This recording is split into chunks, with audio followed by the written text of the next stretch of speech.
This is my favorite time of year. It's Christmas time.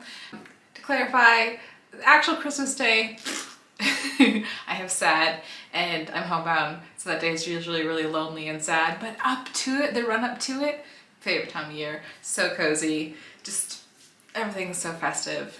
In my household, we've had the tradition for a few years now to all wear matching Christmas PJs at Christmas time, and it feels so cozy to have everyone snuggled up on the couch watching a movie wearing the same pajamas. It's adorable.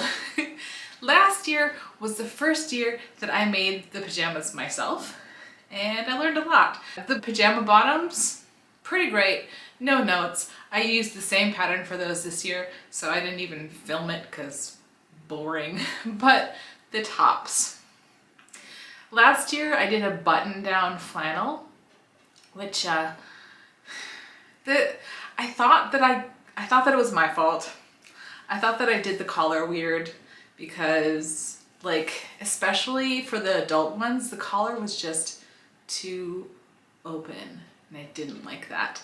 Like, I felt like I messed up until I looked at the pattern images, and the pattern maker's images, they look the same, so not my fault. But I also didn't want to do another button up this year because one of the things I wanted to do this year as opposed to last year is I wanted to use a warmer fabric. This year I bought 2 bolts of fleece, which was way too much, but I love buying by the bolts, and because I start Christmasing well, I made my list for what I was going to do for Christmas this year back in January. So I ordered my fabric in July, maybe? Yeah, I Christmas early, so I got a really good deal on fleece. And I also wanted to do hoodies. I feel like I try to rotate it every year. So one year we have like warmer wear pajamas that we could wear in the summertime, and then like cold weather pajamas that we can bundle up in the wintertime. So I wanted hoodies. So I got a pattern for hoodies. I will link all of the patterns that I used in the description below. I try to do that always. If I ever forget, let me know, but check the description if there's something that I used a pattern for, because I should have put it in the description. I got this pattern for oversized hoodies, and because printing out and taping together and cutting out patterns is the actual worst. Like I love that it's something I can do from home since I don't leave my house. It's just order a pattern online and then print it out and cut it out. But it's not fun to do, and it stinks because tape stinks, and yeah, so I didn't really want to do that for 3 different sizes, so I just cut out an extra small for my child. They are about 9. It's big on them, but like in a oversized hoodie kind of way, so it's fine. And then in similar manner, we're going for oversized giant hoodies, like a comfy, but less hot, less heavy, less cumbersome than a comfy. I love my comfy, don't get me wrong, but this is just a step below comfy. So I did an extra large for my partner and for me. That way I only had to cut out the pattern twice. And this year is my year of pockets. You don't know this because I filmed it and then I never finished filming it, and I never like released it out into the world.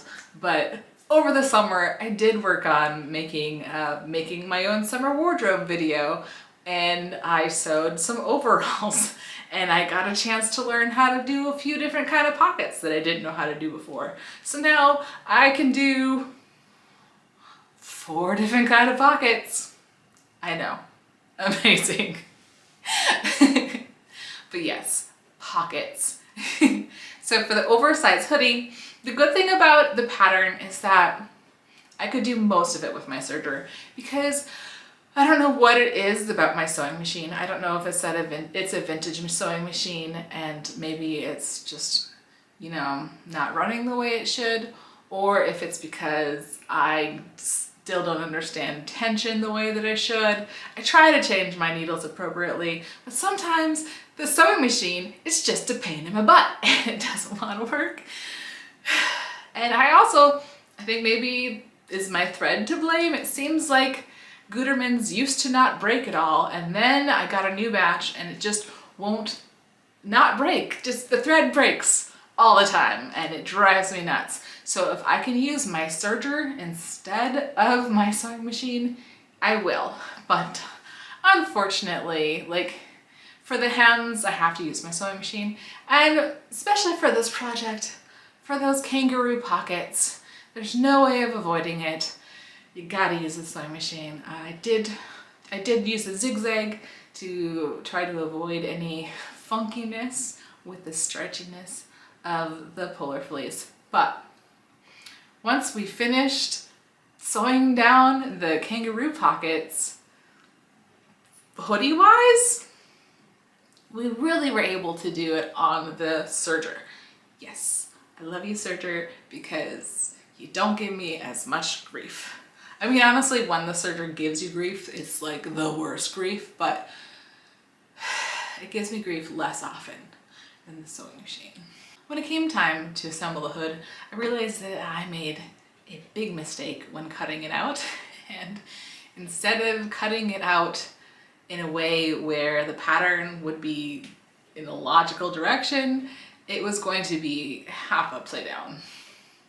And then I was looking at it and I realized that there was no way for me to cut out the hood as the pattern hath created it, in which it stood up in a reasonable direction. So instead of cutting it out the long way, I folded it in half and then I just cut it along like the back of the head.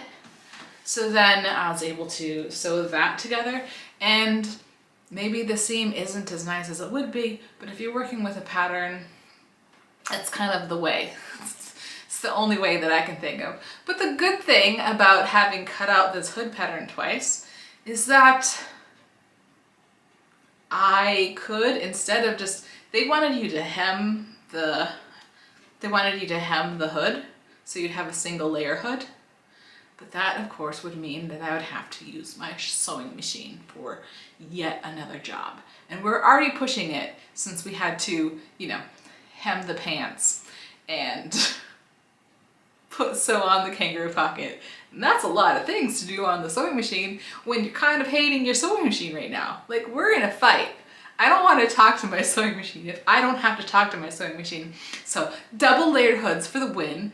Doing a double layer hood meant that I could use the pieces that I'd already cut out and just have them inside where it really doesn't matter. And instead of having a hem, just have them together. So I don't have to use my sewing machine and I can use my serger, and you have extra hood warmth. Who doesn't want extra hood warmth? I don't know, like, the pattern probably should have just been double hood from the beginning, because double layer hood just makes sense. It's just so much better. Loving the double layer hood. So it's not a huge project. It came together really quickly. Oh, the other thing that was new to me in this project was ribbing, which I should have used before. I've made enough stuff that you would think that I had, but I hadn't really used ribbing, especially not like appropriately. I think I may have so many years ago made a shirt out of ribbing and that was a bad idea. But yeah, this time I used ribbing for the thing that it was meant to be for, and it worked well, and I'm now a fan of ribbing. That's all. I didn't quite use it appropriately. I realized after I finished this Christmas pajama project, I then made a pair of pajamas for the child with some chicken fleece that they had fallen in love with because they love chickens. And I said, Okay, I will make you pajamas, but it won't be before Christmas because I don't have enough time to do it before Christmas. And then I was procrastinating something else, and I'm like, it'll take like a couple of hours. So I did make the child another pair of pajamas out of Christmas fleece. They wear them all the time, so no regrets. But I did realize when I was sewing that together that I had been using the ribbing, that's hard to say, ribbing. I'd been using the ribbing inside out. So, oops. And then there's one thing I wanted to do this year to really take the cozy up, and that was slippers. So this year I got a pattern for slippers. Again, the link is below. And I made my first trial run and I tried them on and they were awful because this pattern of slippers has the seam at the bottom of the feet, like at the sole. And I tried putting that seam inside so it wouldn't be visible and it felt awful. I couldn't not feel it. It was too much.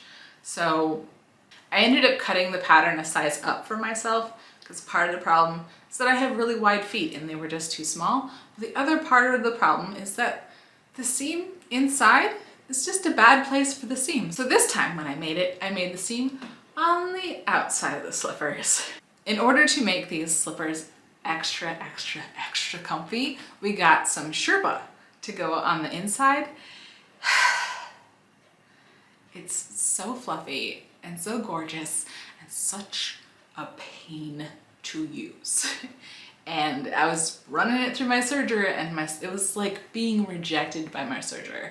Like, what is going on here? And then I realized that one of the needle threads on the serger, because the serger has 2 needles, one of those threads just kept breaking. And every time it broke, then the Sherpa's just like, I'm free! So if you are sewing with Sherpa on a serger, just, make sure all of your needles are doing what they're supposed to be doing. Because once I got the needle threads to be working the way they're supposed to work, it actually worked pretty well.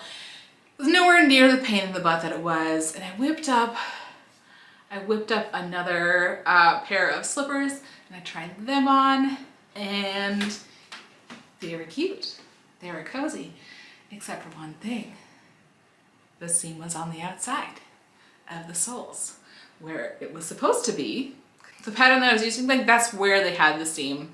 That's where they had it all coming together. Even if you wanted to make it in such a way that that seam was hidden, it still required putting that major seam down in the bottom. And I was thinking about it, and I realized this just not the best way to put the slippers together. I'd never made slippers before, so of course I followed the instructions like the first couple of times. I'm not gonna just wing it until I know what I'm doing, but after I have doing it a few times, I realized I could do it better. I did it better simply by sewing them up, basically like socks. So you make 2 socks, you put them together, and then you put that seam on the top of the cuff. Because then, if you want to, you can just roll it down and it's less visible. And if you really wanted to, and maybe if you weren't working with Sherpa, you could do it in such a way that it was a nice looking seam. Like, there was no good reason to have to put up with the seam at the bottom of your feet being in the way. So after that small change, put together some slippers, and now we all have matching slippers, and it is great. I love our slippers. So here's us just, being weird little Christmas freaks in front of the Christmas tree.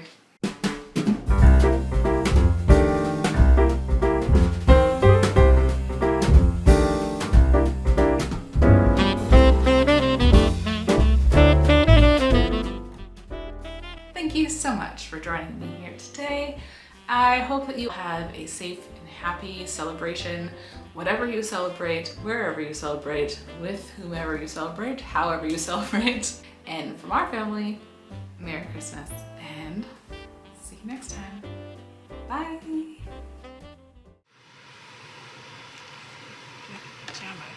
Fluffy, fluffy pajamas.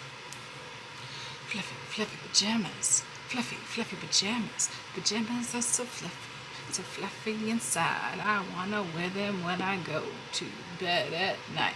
I wanna wear them on the couch. Wear them in the kitchen. Wear them at school. Pajamas are kicking. Pajamas, fluffy, fluffy pajamas.